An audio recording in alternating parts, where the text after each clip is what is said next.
Program makan bergizi gratis mulai memberikan tekanan pada ketersediaan stok daging sapi di pasar tradisional Palembang.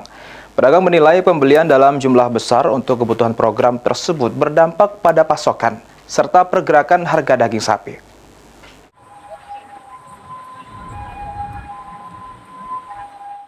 Berdasarkan pantauan tim PAL TV di Pasar KM5 Palembang, permintaan daging sapi meningkat seiring berjalannya program makan bergizi gratis atau MBG.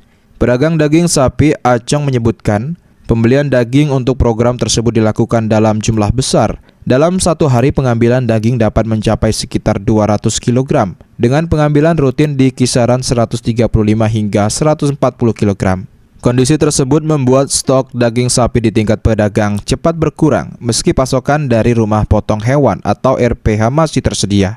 Dampaknya harga daging sapi di pasaran mengalami kenaikan dan saat ini bertahan di kisaran Rp140.000 per kilogram.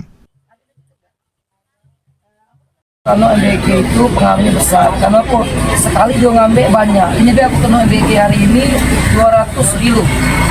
Sedikit-sedikitnya mereka 135, 140 kilo. Kalau MBG masuk, daging habis semua diambilnya.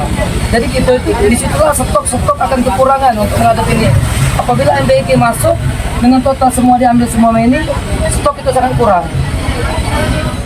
Pedagang daging sapi berharap distribusi dan pengaturan pasokan daging sapi dapat berjalan seimbang sehingga kebutuhan program MBG tetap terpenuhi tanpa mengganggu ketersediaan dan stabilitas harga bagi masyarakat umum, khususnya menjelang bulan suci Ramadan. Hafidz Zainul, PAL TV.